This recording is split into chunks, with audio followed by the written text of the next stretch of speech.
ça secoue sec. Ce sont les agitateurs du Hainaut sur CNO. CNO. De retour sur CNO. Bonjour monsieur le maire. Bonjour. Merci d'être là. Merci pour l'invitation. Je vous en prie, nous allons évoquer le label S3A, accueil, accompagnement et accessibilité. Par rapport, en fait, c'est la loi de 2005 relative à l'égalité des droits et des chances, à la participation et à la citoyenneté des personnes handicapées. Est-ce que vous pouvez nous expliquer ce qu'est ce label ? Alors déjà, le label, nous l'avions obtenu en 2018. On était donc assez précurseurs à l'époque. C'est important de rappeler que c'est un renouvellement. C'est un renouvellement. Et donc le principe, en fait, pour nous, c'était de pouvoir accueillir dans les meilleures conditions possibles les personnes qui étaient notamment donc en situation de handicap intellectuel, mais pas que, puisque le principe, c'est accueil, accompagnement, accessibilité. C'est pour les personnes qui ont aussi des difficultés de franchir les portes administratives, par exemple, des personnes qui ont quitté leur pays, qui ne parlent pas obligatoirement bien notre langue, ou les personnes devenues très âgées qui parfois ont aussi des difficultés avec l'administration. Donc là, il y a un logo, un pictogramme spécifique qui indique qu'on a un endroit où les gens vont avoir un accueil spécialisé, puisqu'on a depuis 2018 une cinquantaine de personnes qui ont été formées pour accueillir ces personnes donc en situation de handicap. Mais comme je dis, pas que situation de handicap, les personnes qui ont quelques difficultés au niveau administratif pour la mairie, mais aussi toutes les maisons de proximité. On peut rappeler que le label S3A a été créé en 1998 par l'UNAPI, Union nationale des parents de personnes handicapées mentales, en fait. Hein. C'est important de préciser que ça a été créé par les parents, en fait. Hein. Alors l'UNAPI, nous on a le siège de l'APEI dans un, donc l'association des parents d'enfants inadaptés, depuis sa création sur le Valenciennois, et donc ils ont refait un nouveau siège il y a quelques années maintenant, mais toujours sur Anzin, et nous accueillons donc énormément de personnes en situation donc, de handicap, puisqu'on a le siège social de l'APEI, mais également de nombreux établissements qui dépendent de l'APEI, avec les AT, Ateliers du Hainaut, la Masse de la Blosborn, qui est une maison d'accueil spécialisée, un lieu de vie, le foyer de vie des Glycines, l'IME Les Deux Rives. Donc on a beaucoup de structures qui dépendent de l'APEI, avec qui on travaille depuis de nombreuses années et de plus en plus en collaboration. Et pour vous donner une idée, sur les hébergements spécialisés, on a à peu près 275 personnes qui sont sur la ville d'Anzin, enfants, adultes ou adolescents, et qu'on a à peu près 800 personnes en situation de handicap qui travaillent sur la ville, par le biais notamment de l'APEI ou autre. Donc on a toujours été assez sensibilisés donc, à ce sujet. Et comme je le disais, moi je suis anginois pure souche, et le siège de l'APEI était juste à côté de mes grands-parents où j'ai été élevé. Donc j'ai toujours eu des contacts avec des personnes en situation de handicap. Et c'est vrai que dès que j'ai été élu en 2008, j'ai voulu qu'il y ait une thématique spécifique. Et il y a eu une adjointe qui a eu cette thématique et ça perdure depuis. Pour vous, c'était évident Le bien vivre, quand on dit le bien vivre tous ensemble, c'est tous ensemble. C'est pas laisser certaines personnes sur le côté, quelle que soit la raison d'ailleurs. Hein. Et comment obtient-on ce label Quelles sont les étapes et les marches à suivre, la marche à suivre Donc généralement, effectivement, c'est par le biais de l'APEI. Donc nous, donc sur le processus, nous on avait également mis en place donc une technicienne pour prendre contact donc avec l'APEI pour renouveler ce label qui arrivait donc à terme. Et puis on a donc également une adjointe qui est en charge notamment le handicap, Madame Asselin. Et donc il y a des réunions qui sont réalisées donc avec l'APEI, qui reviennent voir un petit peu sur site un peu comment ça se passe et voir si ça justifie d'être labellisé, surtout sur la façon dont on accueille les personnes qui sont en situation de handicap intellectuel au niveau de nos différentes structures. Mais avec les personnes qui étaient déjà formées, je disais, en 2018, on a été progressivement, mais déjà au bout de 5-6 ans, on avait une trentaine de personnes, et là, on a une cinquantaine de personnes qui ont été formées vraiment pour un accueil très, très spécifique. À travers la commune, les personnes sont parce qu'il faut avoir une certaine connaissance pour pouvoir aider ces personnes. Il y a une façon de prendre en charge qui est aussi plus spécifiques. Et on peut avoir aussi après des jeunes adolescents ou des adolescents ou des adultes jeunes qui ont aussi des troubles autistiques, puisqu'on a également une maison, l'As des As, qui est une association avec la Cité Anatole, où on a donc une quinzaine de logements avec donc des jeunes autistes ou Asperger, et qui sont en voie d'autonomisation, on va dire, puisqu'ils sont chacun dans un logement, mais dans une grande maison avec un lieu d'accueil commun, et avec 2 personnes qui sont sur site pour les accompagner, mais ils sont en voie effectivement de pouvoir devenir autonomes au bout de quelques mois ou quelques années, selon l'étape pour chacun à franchir. Donc à chaque fois, on a donc un accueil qui est réalisé. Et c'est vrai que quand l'As des As nous a évoqué le projet, puisque c'est un bâtiment qui a été racheté ou qui a été donné par l'agglo pour éventuellement un projet, quand on est dû voir là-dessus, c'est vrai que ça semblait une suite logique par rapport à tout ce qu'on avait déjà mis en place sur la ville d'Anzin. Donc en fait, vous facilitez l'inclusion de ces personnes ? De toute façon, on a mis en place depuis quelques temps maintenant le mois de l'inclusion à la médiathèque. Donc à la médiathèque, ça doit être au mois d'avril.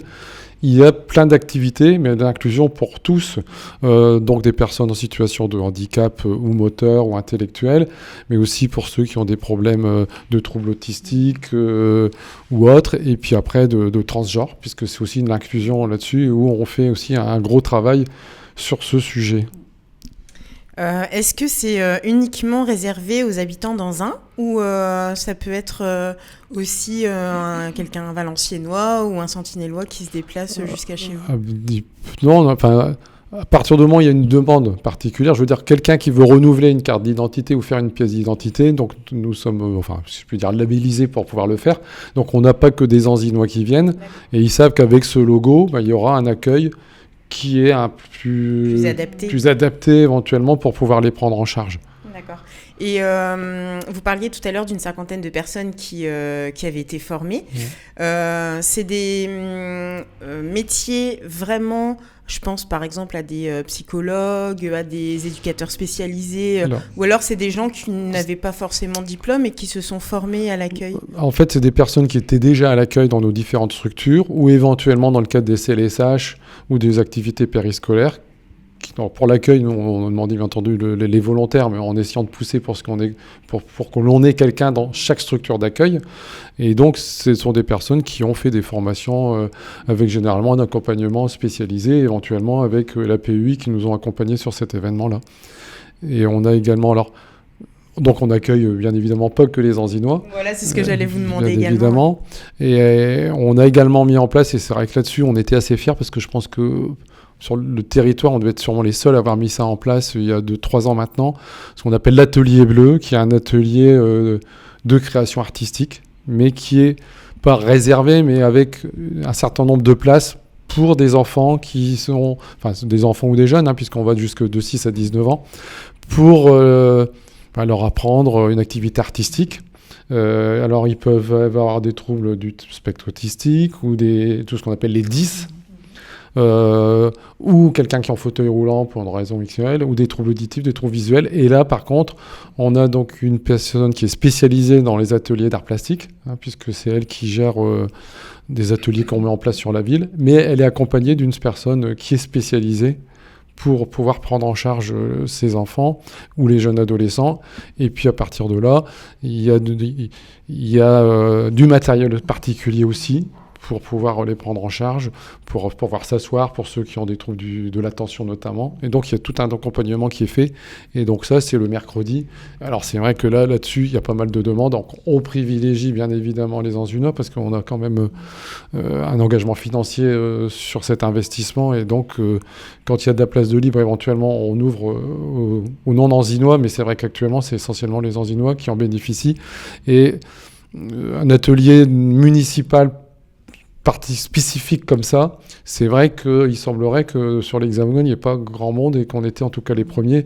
Et quand il y a eu il y a un gros événement qui est fait pour les troubles autistiques, notamment à Arras, avec un gros salon, et il semblerait que, oui, quand ils ont évoqué sur place, on nous a demandé de passer pour expliquer tout ce qu'on mettait en place, les gens étaient surpris un petit peu de voir tout ce qu'on avait mis en place sur la ville, parce qu'on est quand même... On n'est pas une ville de 40 000 habitants ou de 50 000 habitants, donc c'est vrai que pour notre strate, on essaie de faire le maximum, en tout cas, pour que tout le monde puisse s'y retrouver. Et puis aider aussi les familles, où parfois, c'est pas toujours facile à gérer quand il y a un enfant qui a des troubles un peu particuliers. C'est vrai que c'est une très belle initiative. Est-ce que les parents sont aidés ? Est-ce qu'il y a... Nous, on a déjà... Ces ateliers sont gratuits. Pour les parents et pour les enfants. Mais les parents peuvent accompagner. Et effectivement, il y a éventuellement, donc selon les périodes, il peut y avoir une psychologue qui est là pour pouvoir accompagner les parents, donner des conseils. Et pour les Anzinois, en tout cas, ce sont des ateliers qui sont gratuits, comme des ateliers d'art plastique qu'on met en place tout avenant, on va dire, pour essayer d'être... Alors, on est parfois victime de notre succès, puisque c'est parfois pas facile de prendre en charge tout le monde. Mais donc là, il y a 3 créneaux d'1 heure, 1 heure et demie le mercredi. Donc on arrive à prendre. Alors, puis c'est des petits groupes, on peut pas en prendre énormément, parce qu'il faut donc une attention aussi particulière. Mais je pense que c'est important, et on voit que certains jeunes font quand même de gros progrès avec ce qu'on peut mettre en place, nous, et puis les autres structures à côté, quoi. Il y a un autre outil qui rejoint un peu le label S3A, c'est l'outil FALC, facile à lire et à comprendre, oui. Pour faciliter la lecture, oui. Pour que ces personnes puissent mieux s'orienter. Tout à fait. Donc il y a eu un article il n'y a pas très longtemps dans la presse locale, et fait que nous on travaille notamment avec le foyer des Glycines, où ils ont un comité un peu spécifique pour ces sujets-là. Donc on a déjà travaillé avec eux sur le facile à lire et à comprendre, et on a donc déjà des documents qui existent pour faciliter la compréhension effectivement de certains documents administratifs pour ces personnes-là. Et on a également au niveau de la médiathèque, avec un partenariat avec l'APEI et les ateliers du Hainaut, on a un meuble spécifique, facile à lire, avec des couleurs particulières pour arriver à attirer l'attention, et avec des ouvrages qui leur sont destinés pour arriver à améliorer aussi leur appétence éventuellement sur de la lecture adaptée à leur handicap. Donc justement, comme il y a des dispositions pour faciliter l'inclusion, est-ce que ces personnes participent-elles à la vie locale, tout en étant accompagnées, bien sûr ?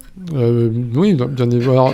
C'est vrai qu'on a un conseil municipal des jeunes, et donc en fonction des possibilités, on avait ouvert effectivement la possibilité à des jeunes porteurs de handicap d'être présents, de faire partie du conseil municipal des jeunes.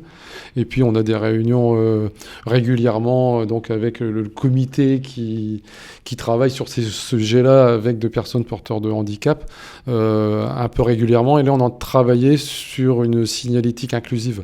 Donc là, il y a un travail qui est en cours, parce que c'est vrai que quand ils arrivent dans une mairie, ils n'arrivent pas obligatoirement à se repérer. Donc là, on travaille sur des codes couleurs. Donc là, il y a un travail qui est en cours pour voir un petit peu comment on peut encore progresser pour améliorer l'accessibilité des bâtiments administratifs, on va dire. Le label, donc là, vous disiez que vous l'avez renouvelé. Il a une durée de combien de temps ? C'est 5 ans. Tous les 5 ans. Tous les 5 ans, il faut le renouveler.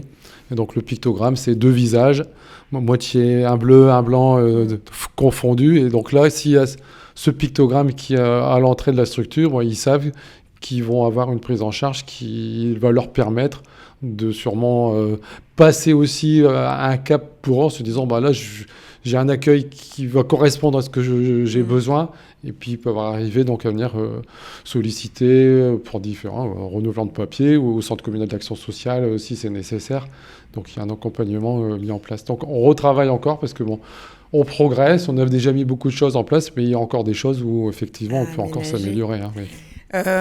Est-ce que les écoles, les établissements scolaires sont impliqués dans ce projet ? C'est-à-dire qu'un enfant qui a parfois un trouble autistique, mais qui est léger, peut intégrer les écoles avec un accompagnement, ou c'est pas encore... Là, les écoles, ça dépend pas de la mairie. C'est l'éducation nationale. Alors bien évidemment, là c'est en fonction du trouble. Il y a des enfants qui ont des troubles de l'attention, qui ont des troubles de l'autistique à minima, qui sont scolarisés de façon classique. puisque aujourd'hui c'est l'inclusion dans toutes ses formes, et notamment au niveau de l'éducation nationale. Après, il y a des cas où effectivement ça devient un peu plus compliqué à mettre en place. Nous, de toute façon, on va être clair, on fait il y a une classe de neige, mais durant le temps scolaire, où on paye une semaine, quasiment, parce que les parents participent, mais je ne sais plus, c'est peut-être 50 € pour la semaine, ou 60. Il y a une année où on a mis un éducateur spécialisé pour accompagner un jeune myopathe, parce qu'il n'était pas question que cet enfant ne parte pas. Donc, on se débrouille, et au niveau des centres ARE, ou CLSH, qu'on appelle maintenant, on accueille tous ceux que l'on peut accueillir. Alors parfois, effectivement, on se rend compte qu'au bout de quelques jours, c'est pas possible parce que c'est trop compliqué, mais on essaye d'accueillir le maximum de jeunes en situation de handicap, ou intellectuel, ou moteur, ou quelqu'un qui s'est cassé une jambe et puis qui fait que on essaye de tout mettre en place pour pouvoir les accueillir, ça semble être important. Et s'ils sont scolarisés, bien évidemment, ils bénéficient de la cantine, du périscolaire. Aujourd'hui, quasiment, je pense toutes les écoles, même celles qu'on a réhabilitées, puisqu'on a quasiment tout réhabilité depuis 2008, s'il y a un étage, il y a un ascenseur. L'accessibilité aujourd'hui est tout à fait possible dans toutes les écoles de la ville, en tout cas. Est-ce que comment ces personnes perçoivent-elles ce label ? Est-ce qu'elles ont conscience que tout est mis en place pour leur faciliter le quotidien ? Je pense que oui, parce que là, c'est le rôle de l'APEI, et c'est vrai qu'ils ont quand même une communication qui est importante. Ils ont aussi une revue qui s'appelle Nous aussi, il me semble, où ils communiquent entre eux et ils donnent des informations. Et c'est vrai que quand ils viennent, comme là pour un renouvellement de label S3A ou pour évoquer une nouvelle signalétique, généralement, ils sont motivés, ils sont contents de venir, de pouvoir expliquer ce qu'ils vont mettre en place. Puisque là, pour la signalétique, c'est vrai qu'il y avait une réunion où j'avais pris 3 quarts d'heure, 1 heure pour les rencontrer, et puis qu'ils nous expliquent, et m'expliquent aussi un petit peu ce qu'ils envisageaient de proposer comme modification. Et donc, ils sont très demandeurs, et puis eux, ils communiquent sur tout leur réseau. Et donc, effectivement, je pense que la communication, elle est quand même tout à fait satisfaisante par l'appui de l'APEI et de la structure qui fait beaucoup de choses. Il faut quand même avouer que... Ils sont bien accompagnés. Ouais, c'est quand même c'est vrai que généralement, tous ceux que j'ai connus qui étaient ou les directeurs ou les présidents de cette association sont vraiment très, très dévoués. Et à chaque fois que je les rencontre, je leur tire mon chapeau parce que c'est vrai qu'ils font un travail qui est immense et ils viennent pallier le déficit de ce qu'on ne fait pas au niveau national. Aussi pas se voiler la face là-dessus. C'est bien que des communes prennent le relais. On essaie de les accompagner au maximum. Ouais. Donc là, on parle de la commune d'Anzin, mais est-ce qu'il y a d'autres communes sur le territoire qui ont ce label ? Je présume. Après, là, sincèrement, je ne vais pas pouvoir vous donner les villes qui ont le label S3A, mais j'espère qu'il y en a d'autres. Voilà. Je pense qu'il y en a. C'est vrai que la formation, l'APEI, eux, ils savent exactement toutes les communes avec qui il y a le label, mais il y en a quelques-unes. Oui, je ne suis pas le seul. Ça, c'est sûr que là-dessus, il y en a quelques-unes. En termes de structure, un jeune, vous disiez tout à l'heure qu'il y avait des jeunes de 6 à 19 ans. Un jeune qui arrive à 6 ans, il peut rester là-bas jusqu'à ses 19 ans, ou alors au bout d'un moment, forcément, il y a de la place qu'il faut qu'il... Bon, ça, c'est quand j'ai voulu, ça, c'était pour l'atelier bleu, où effectivement, là, c'est nous qui le gérons. Et donc là, en fonction des demandes, je pense qu'il n'y a pas de problématique pour qu'ils puissent rester progressivement les années à venir. Donc nous, on l'a mis en place en 2021. Et puis, il nous faut du personnel un peu spécialisé. Donc, pour une raison particulière, il y a quelqu'un qui éventuellement s'en va. Il faut qu'on arrive à recruter. Mais de ce côté-là, il n'y a pas de problème. Après, où c'est un peu plus compliqué, mais ça, c'est le travail de l'APEI. Ils ont aujourd'hui vraiment toutes les possibilités pour pouvoir prendre en charge en fonction de leurs capacités dans les différentes structures qu'ils ont en gestion. Mais je sais que parfois c'est compliqué. Il y a des personnes porteurs de handicap qui souhaiteraient que leur enfant soit sur Anzin pour des raisons de proximité. Et puis les structures sont pleines. Et puis pour trouver d'autres structures tout près, c'est pas toujours facile. Et puis il y a des aménagements. Je sais qu'il y a un gros projet de l'APEI puisque c'est de nouveau sur Anzin avec le foyer des Glycines qui commence à plus... Bon, c'est encore bien, mais ça commence à plus être au goût du jour. Et c'était des maisons qui ont été réhabilitées. Donc là, ils ont un gros projet pour reconstruire, donc cette fois-ci, un immeuble où il y aurait une trentaine, entre 30 et 35 logements, donc tout neuf, adaptés dans un grand parc, avec une zone centrale pour manger entre eux, ou faire des activités. Et donc le projet devrait commencer, ils n'ont pas encore trop communiqué, mais j'espère voir arriver les grues d'ici la fin de l'année sur le site. Parce qu'il est vrai que, comme ils ont l'habitude sur Anzin, ils ont déjà leurs repères. Et c'est vrai que quand il y a des possibilités, on essaie de leur trouver des solutions pour pouvoir effectivement rester sur place. Le temps passe très vite, monsieur le maire. Est-ce que d'ici la fin de l'année, il y a des actions, des projets, je ne sais pas, un marché de Noël ou qui est prévu? Oui, on a notre marché de Noël. Peut-être un petit peu trop tôt, mais bon. Marché de Noël, on va y être vite. Hein. Voilà, dans un mois, ça y est, puisque notre marché de Noël, ça doit être 7, 8, 9 de décembre. Je sais que c'est le deuxième week-end. Où on a un week-end d'activité Noël. 15 jours après, on aura une parade lumineuse, puisqu'on n'a pas pu faire de carnaval, puisque c'était le jour des élections législatives qui bloquaient la moitié de la ville, et donc les services de l'État nous ont carrément dit que c'était pas raisonnable. Et donc on aura une parade lumineuse alors la date exacte, mais c'est vers le 21-22 décembre, avec la descente du Père Noël sur la place d'Anzin. Donc il y a effectivement des animations qui sont proposées. Et le marché de Noël, généralement, il y a également un stand qui est réservé pour le Téléthon, avec une action Téléthon. Depuis longtemps, on propose au Téléthon d'être présent et de participer en même temps. Ça leur fait quand même une rentrée financière importante. Et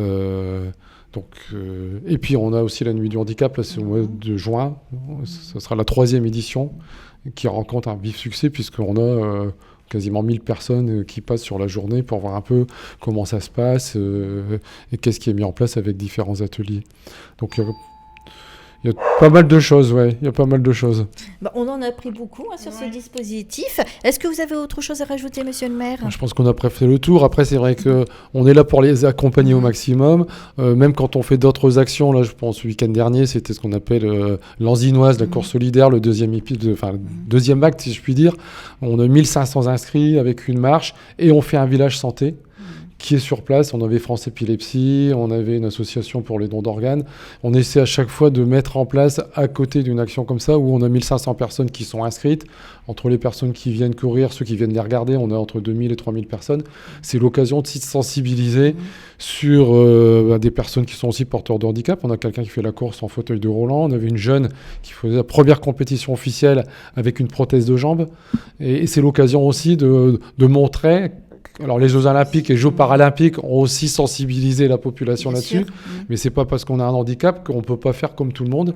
Et là, c'était aussi le fait de dire que même quand on fait des actions comme ça, on dit c'est une course. C'est pas qu'une course, on appelle la course solidaire, parce qu'il y a une partie des bénéfices qui sont redonnés à la lutte contre le cancer ou avec le EMRA par le club qui est partenaire de cette course, mais il y a aussi l'accompagnement des personnes qui sont porteurs de handicap, et on essaie de sensibiliser sur la santé, le bien-être. Donc on essaye à chaque fois de travailler sur ce sujet qui est bien sûr important, et tout le monde peut un jour devenir handicapé, et c'est ça qu'il faut quand même avoir à l'esprit, parce que certains, quand je vois leur comportement, je me dis on souhaite jamais le malheur des uns ou des autres, mais on peut être bien maintenant et puis se retrouver fortement handicapé en n'ayant rien demandé à personne. Peu de temps après. D'où l'intérêt de ces dispositifs. Merci beaucoup, monsieur le maire. Le temps passe très vite. Merci beaucoup. À bientôt, merci. Bonne fin de journée. Et belle initiative en tout cas. Merci beaucoup. On marque une petite pause. Vous avez la possibilité de nous retrouver sur Facebook Live et YouTube Live. À tout de suite. Ça secoue sec. Ce sont les agitateurs du Hainaut sur CNO. CNO.